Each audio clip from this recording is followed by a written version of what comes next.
तो hello everyone, एक बार फिर से आप सभी का स्वागत है मेरे यूट्यूब चैनल पर। तो आज की इस वीडियो के माध्यम से मैं आज आपको बताने वाला हूं कि विलोपन विधि का प्रयोग कैसे करते हैं और विलोपन विधि होती क्या है। ठीक, इस वीडियो के माध्यम से मैं 100% गारंटी के साथ कह सकता हूँ कि विलोपन विधि जीवन भर कहीं भी दिक्कत आने वाला नहीं है। सभी कंपटीशन एग्जाम्स के लिए ये विधि बहुत ही मोस्ट इंपॉर्टेंट है, क्योंकि इससे क्वेश्चन सबसे जल्दी ये सरल होता है। प्रतिस्थापन विधि भी आसान है, लेकिन उससे भी काफी सरल है क्या विलोपन विधि हमारी। ठीक, तो विलोपन विधि से आपका समय बहुत बचता है, इसलिए विलोपन विधि आप सभी को आनी चाहिए।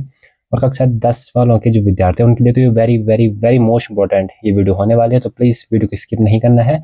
बिना किसी देर के मैं सीधे स्टार्ट करता हूँ टॉपिक। ठीक, विलोपन विधि को देखो, सबसे पहले मैं लिख देता हूँ सबसे पहले ही कि मैं 100% गारंटी दे सकता हूँ आपको कि आपको विलोपन विधि में कहीं पे भी दिक्कत नहीं होने वाली है। ठीक, 100% गारंटी के साथ। अब देखो, कुछ नहीं करना है। कहीं भी अगर आप कंपटीशन एग्जाम्स दे रहे हैं या अगर तो आप बोर्ड का एग्जाम दे रहे हैं तो वहां आपको दी रहेंगी दो इक्वेशन। ठीक, पहले इक्वेशन दे रखी है जैसे हमें x plus Y is equal to 5, दूसरी दे रखी है हमें 2x minus 3y equal to 4। Equation number first और इक्वेशन नंबर सेकंड, ये दो इक्वेशन हमें दे रखी है। अब देखो हमें क्या करना है, विलोपन विधि से, इस विधि से करना है हल। विलोपन विधि से मैं आपको एक चीज बता दूं कि मैं प्रतिस्थापन विधि से मैंने एक वीडियो अपलोड कर चुका हूं, लिंक मिलेगी आपको डिस्क्रिप्शन में। ठीक, उसको भी जरूर से देख लेना। अब आज की वीडियो में करेंगे हम बात विलोपन विधि की। तो देखो, विलोपन विधि का प्रयोग कैसे करना है। विलोपन मतलब विलोप यानी कि किसी एक का विलुप्त कर देना, मतलब किसी एक पार्ट को विलुप्त करना है। या तो एक्स एक्स के पार्ट को विलुप्त करो या वाई वाई के पार्ट को विलुप्त करो। अब देखो, विलुप्त मतलब हटाना है सीधे। अब देखो जैसे मुझे हटाना है, अब यहाँ नीचे 2 है, यहाँ ऊपर कुछ नहीं है। ठीक, यहाँ x है और यहाँ 2x है। अगर मैं पहले वाले समीकरण में क्या करता हूँ, मैं समीकरण 1 में 2 का गुणा करता हूँ। समीकरण 1 में 2 से गुणा जब मैंने किया, ठीक, तो समीकरण 1 क्या बच्चा हमारा, x plus Y equal to 5। इस पूरे में मैंने क्या किया, 2 का गुणा किया। हमारा समीकरण नंबर 1 ये था। अब देखो, जब मैंने 2 का गुणा किया तो 2 का गुणा इसके साथ हुआ, ये हुआ हमारा 2x। 2 का गुणा वाई के साथ हुआ, ये हुआ धन का 2y। 2 का गुणा 5 के साथ, 5 दूना 10। अभी भी हमारा इक्वेशन नंबर फर्स्ट ही है। ठीक, अब देखो हमारा अभी भी क्या है, इक्वेशन नंबर फर्स्ट ही है। अब देखो दूसरी इक्वेशन क्या है, 2x minus 3y equal to 4। ये हमारी दूसरी इक्वेशन। अभी तक पूरा का पूरा क्वेश्चन है, हमने खाली पहले समीकरण में 2 का गुणा किया। और क्यों किया अब वो आपको यहाँ पता चलेगा। अब कुछ नहीं करना, एक डंड नीचे खींच दो। देखो इसका साइन क्या है, प्लस का है कि माइनस का है, प्लस का है, तो ये नीचे माइनस कर देना है। ये माइनस का है, इसके नीचे प्लस कर देना है। यहाँ पे प्लस का चिन्ह है, प्लस का चिन्ह लिखा नहीं जाता है लेकिन धन का 4 है ये, तो यहाँ ऋण हो जाएगा। अब देखो यहाँ से ये धन का 2x, यहाँ नीचे ये ऋण का 2x, ये धन का 2x और ये ऋण का 2x, धन ऋण का कट जाएगा। अब यहाँ से देखो, ये धन 2y और ये धन 3y, ऋण 3y ये वाला नहीं, अब 3y का चिन्ह क्या है, प्लस का है, तो धन 2y और धन 3y, 3 और 2 5y बराबर। यहाँ से क्या मिला, ये धन का ये ऋण का है, धन ऋण का ऋण होता है, तो 10 में से 4 गया 6, चिन्ह बड़े का आएगा। ठीक, यहाँ से मैं y की वैल्यू क्या मिली 6, और एक गुणे में तो रख के बट्टे में y की वैल्यू क्या मिली 6/5 में मिली। अब देखो ये y का मान उठा के कहाँ रखेंगे, किसी भी समीकरण में रख दो। माने बात समीकरण 1 में मैं रख देता हूँ। ठीक, जो करूँगा वो मैं लिखूंगा, लिख देता हूँ y का मान समीकरण 1 में रखने पर, समीकरण 1 में रखने पर समीकरण 1 पहले हम लिखेंगे 2x plus 2y equal to 10। ये है, अब यहाँ हम y की वैल्यू पुट करते हैं, तो 2x तो ये ऑलरेडी है यहाँ पे 2, और y के स्थान पे 6/5 हम रखेंगे, बराबर क्या है इधर 10। अब यहाँ से देखो 2x यहाँ है और धन 2 को अंदर किया, 6 दूना 12/5, अरे बराबर के इधर 10। ठीक, अब इससे आगे 2x यहाँ ऑलरेडी का ऐसा का ऐसा, ये बराबर इधर क्या है 10, ये धन के इधर आके ऋण का 12/5 हो जाएगा। तो देखो भिन्न सॉल्व करनी तो आपको आती होगी, तो यहाँ से देखो 2x बराबर मुझे क्या मिला, बटे में कुछ नहीं, एक मान लिया, क्रॉस मैट्रिक मल्टीप्लाई 10×5 = 50, ठीक, माइनस 12×12, लॉस हो गया 5×1 = 5, ठीक। इस आगे देखो यहाँ से 2x बराबर 50 में से 12 गया, कितना होता है 38, बटे में 5। अब देखो यहाँ हमें चाहिए केवल x की वैल्यू, तो केवल x की वैल्यू के लिए जो ये 2 है इधर एक गुणा में है, तो इधर कहाँ आ जाएगा, ये बट्टे में आ जाएगा, तो 2 एकम 2, 2 नंबर 18, तो x की वैल्यू क्या मिली 19/5। तो इस प्रकार से विलोपन विधि से x और y के मान हम निकालते हैं। आई होप आपको अगर ये क्वेश्चन समझ में आया है तो प्लीज़ वीडियो को लाइक, चैनल को सब्सक्राइब जरूर से करना। अब एक क्वेश्चन में और भी आपको बता देता हूँ जिससे आपका जो कॉन्सेप्ट है वो बिल्कुल क्लियर हो जाएगा, ठीक। अब देखो इसी प्रकार मैं एक दूसरा क्वेश्चन लेता हूँ बच्चों, क्योंकि जितना क्वेश्चन यदि हम करेंगे, जितनी बार हम क्वेश्चन को करेंगे, उतना अच्छे से हमारा जो कॉन्सेप्ट है वो क्लियर होगा। तो मैं एक क्वेश्चन और ले लेता हूँ। अब जैसे मैं ले लेता हूँ देख दूसरा question, 3x + 4y = 10। Equation number first हमारी ये हो गई, और एक दूसरा मैं ले लेता हूँ क्या, 2x - 2y = 2। Equation number second में इसको ले लेता हूँ। अब देखो मैंने दो क्या ले ली, फिर से इक्वेशन, प्रत्येक क्वेश्चन में चाहे बोर्ड एग्जामिनेशन की बात हो और या किसी भी कंपटीशन एग्जाम्स की अगर बात हो तो दो इक्वेशन दिए रहेंगे, और कभी कभी क्वेश्चन ऐसे होते हैं कि उनमें हमें इक्वेशन खुद अब बनानी पड़ती है। एक ऐसा क्वेश्चन मैं भी ले लूंगा, ठीक, और ऐसा क्वेश्चन लूंगा जो आपको हर एक जगह काम आने वाला, प्रत्येक कंपटीशन एग्जाम्स में, तो लास्ट वाला क्वेश्चन छोड़ना नहीं है। तो देखो अब है ये दो इक्वेशन हमारे पास दे रखी है, इस विधि से करना है, विलोपन विधि से, विलोपन विधि से, विलोपन विधि से का मतलब यानी कि हमें एक पार्ट क्या करना है, विलुप्त करना है। अब देखो इस क्वेश्चन में बात क्या है, हमें एक पार्ट हटाना है, यानी कि ऊपर नीचे दोनों के दोनों में मतलब एक ही वो चाहिए, मतलब एक ही संख्या चाहिए। ऊपर 3x है, नीचे 2x है। अगर मैं ऊपर वाले में 2 का गुणा करता हूँ तो यहाँ क्या हो जाएगा, 3 दूना 6, और यहाँ मैं अगर 3 का गुणा करता हूँ तो यहाँ 2 तिया 6, तो 6x ऊपर हो जाएगा, 6x नीचे हो जाएगा, फिर हम 6x से 6x वाला काट सकते हैं। देखो हम क्या करेंगे, समीकरण जो जो करेंगे वो लिखेंगे, समीकरण 1 में 2 से गुणा, व समीकरण 2 में 3 से गुणा करने पर, 3 से गुणा करने पर, देखो है थोड़ा टेढ़ा हो गया पर कोई बात नहीं। अब देखो समीकरण 1 को पर हम लिखेंगे 3x + 4y = 10, इसमें किसका गुणा करना है, 2 का गुणा करना है, ठीक। ये है हमारी इक्वेशन नंबर फर्स्ट वाली, और समीकरण 2 पर हम लिखेंगे 2x - 2y = 2, इसमें हम किसका गुणा करेंगे, 3 का गुणा करेंगे। ये हमारी इक्वेशन नंबर सेकेंड। तो देखो अब इसका गुणा अंदर करो, 3 दूना 6x + 4 दूना 8y, 10 दूना 20, यहाँ भी देखो 3 दूना 6, 3 दूना 6 और 3 दूना 6। कोई दिक्कत परेशानी अभी तक नहीं होगी।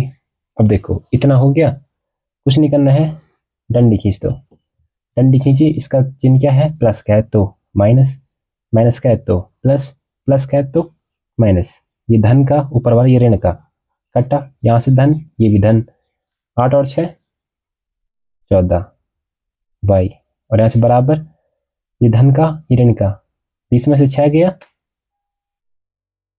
14, ठीक। यहाँ से y = क्या हुआ, यहाँ 14 है, यहाँ गुणे में तो रख के बट्टे में, यहाँ से y की वैल्यू क्या मिली, 14 कम 14, अब y की वैल्यू मिल गई, y की वैल्यू उठाकर भी किसी भी समीकरण में रख दो। समीकरण 1 में मैं फिर से यहाँ से रखूंगा, तो मैं कर लिखूंगा क्या, y का मान समीकरण 1 में रखने पर, y का मान जब मैं समीकरण 1 में जब रखता हूँ बच्चों, तो सबसे पहले मैं समीकरण 1 में लिख दूंगा। समीकरण 1 हमारी क्या है, 6x + 8y = 20। अब ये है, तो यहाँ मैं y की वैल्यू रखूंगा तो मुझे x के मान मिल जाएगा। तो यहाँ से देखो 6x ही है, देन 8 और y के स्थान पे क्या रखना है 1 इज इक्वल टू 20। यहाँ से देखो 6x तो ये ऑलरेडी है, प्लस 8 एकम 8 बराबर 20। अब देखो यहाँ से 6x ऐसा का ऐसा बराबर किधर 20, ये धन किधर रख के ऋण का 8। यहाँ से 6x बराबर मुझे क्या मिला 20 में से 8 गया 12। यहाँ से x बराबर 12 ये है, ये गुण है में तो रख के बट्टे में 6 चला जाएगा। तो यहाँ से 6 दूना 12। तो इस प्रकार से विलोपन विधि से x और y के मान इस प्रकार फाइंड किए जाते हैं। आई होप आपको ये क्वेश्चन समझ में आया होगा। अगर आपको आया है तो प्लीज़ वीडियो को लाइक, चैनल को सब्सक्राइब जरूर से करना और दोस्तों को शेयर करना मत भूलना। अब मैं एक very very very most important question मैं आपको बताऊंगा। सभी कंपटीशन एग्जाम्स की अगर मैं बात करूं तो ऐसे क्वेश्चन प्रति कंपटीशन एग्जाम्स में पूछे जाते हैं और सभी के लिए, इसीलिए मैंने थंबनेल पे भी लिखा था कि ऑल कंपटीशन एग्जाम्स के लिए ये क्वेश्चन क्या है, very very very most important question है। अब देखो अगर किसी ने अगर अभी तक कंपटीशन एग्जाम्स दे रखे हैं तो उसको पता होगा कि देखो ऐसे क्वेश्चन जरूर बनते हैं। जैसे ये है 5 वर्ष पूर्व नूरी की आयु सोनू की आयु की 3 गुनी थी, 10 वर्ष पश्चात नूरी की आयु सोनी की आयु की 2 गुनी हो जाएगी, तो नूरी और सोनी की आयु कितनी होगी। इस क्वेश्चन को हम करेंगे विलोपन विधि से। तो देखो 5 वर्ष पूर्व नूरी की आयु, 5 वर्ष पूर्व की बात कर रहे हैं, मतलब पहले की बात कर रहे हैं कि नूरी की आयु कितनी थी और वो सोने की आयु की कितनी है 3 गुनी है। अब देखो मैं आपको क्वेश्चन के माध्यम से मैं आपको बताता हूँ, प्रश्न के माध्यम से मैं आपको समझाता हूँ। तो देखो सबसे पहले हम मानेंगे कि माना क्या नूरी की आयु, माना नूरी की आयु हमने मान ली कितनी x वर्ष है, ठीक। और हमने दूसरी भी मान ली, माना सोनू की आयु, माना सोनू की आयु कितनी है y वर्ष है। अब देखो नूरी की आयु मान ली x वर्ष है और सोनू की आयु मान ली y वर्ष है। अब देखो हम क्या करेंगे प्रश्नानुसार, अब प्रश्न के अनुसार हम क्या करेंगे, देखो प्रथम शर्तानुसार, प्रथम शर्त के अनुसार क्या है बच्चों कि देखो क्वेश्चन क्या कह रहा है कि 5 वर्ष पूर्व नूरी की आयु सोनू की आयु की 3 गुनी थी, ठीक। 5 वर्ष पश्चात नूरी की आयु, 5 वर्ष पश्चात, अगर आप मैं आपको सीधे एक बड़े स्टैंडर्ड बच्चे की तरह मैं आपको समझाऊं तो देखो अभी नूरी की आयु कितनी है x वर्ष है, 5 वर्ष पूर्व कितनी होगी उसकी आयु, मतलब पूर्व यानी कि पहले कितनी थी। अगर आप अभी आपकी आयु सपोज 15 वर्ष अगर आपकी आयु है तो आज से 5 वर्ष पूर्व आपकी आयु कितनी थी 10 वर्ष थी ना। कैसे निकाला 15 में से 5 माइनस कर दिया। तो इसी प्रकार अभी उसकी आयु x वर्ष है तो 5 वर्ष पूर्व उसकी आयु यानी कि -5 हो जाएगा। और बराबर जो सोनू की आयु है, सोनू की आयु कितनी है अभी y वर्ष है और 5 वर्ष पूर्व यानी कि -5 इसमें भी हो जाएगा। और जो नूरी की आयु है वो सोनू की आयु की 3 गुनी है। इस प्रकार से कॉन्सेप्ट अपना क्लियर रखना बच्चों। अब देखो यहाँ से x -5 और यहाँ से अंदर गुणा करो 3y और ये अंदर गुणा करो 5 दून 5 तिया 15, यहाँ से x ये प्लस के रख के माइनस का 3y इज इक्वल टू -15, ऋण के रख के धन का 5, यहाँ से x -3y is equal to मुझे क्या मिला प्लस माइनस का माइनस यानी कि माइनस का 10। मुझे एक इक्वेशन क्या मिली ये मिली, पहले इक्वेशन मुझे मिल गई। अब दूसरी इक्वेशन बनाएंगे, ठीक। अब दूसरी शर्तानुसार लिखेंगे द्वितीय शर्तानुसार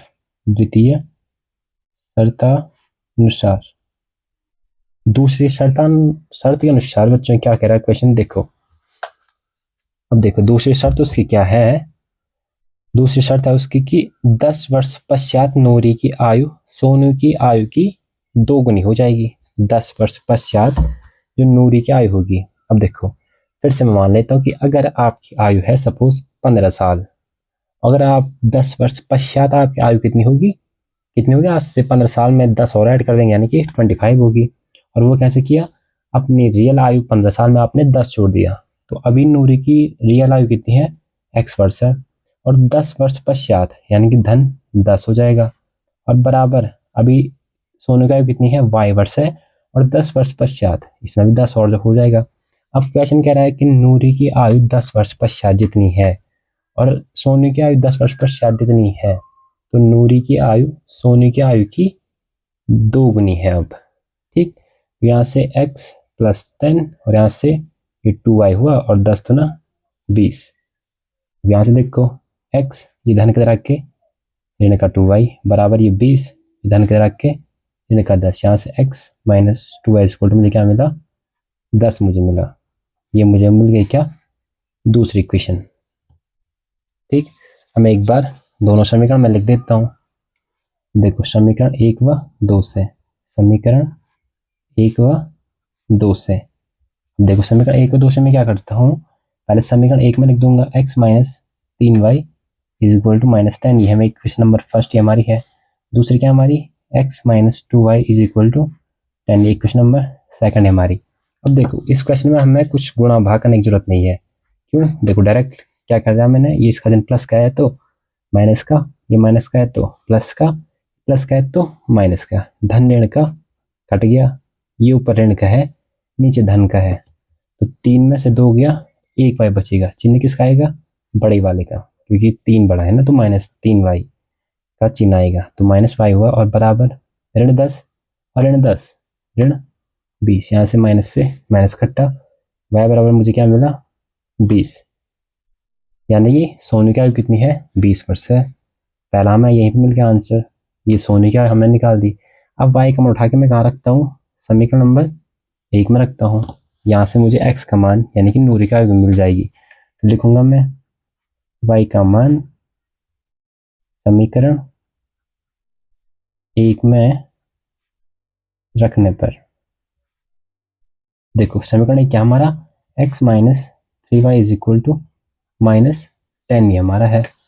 अब देखो यहाँ से x की वैल्यू मुझे चाहिए -3 और y के स्थान पे 20 रखूंगा, बराबर ये कितना है, -10, तो x ये -3 दूना 6 और ये -10, यहाँ से x बराबर ये -10 इधर है, ये धन का रख के, सॉरी ये ऋण का इधर आके धन का 60 हो गया। यहाँ से मुझे x की वैल्यू क्या मिली, प्लस माइनस का माइनस, 60 में से 10 किया 50, तो मुझे x की वैल्यू क्या मिली, 50। यानी कि नूरी की आयु कितनी होगी, 50 साल होगी, और सोने की आयु कितनी होगी, 20 वर्ष होगी।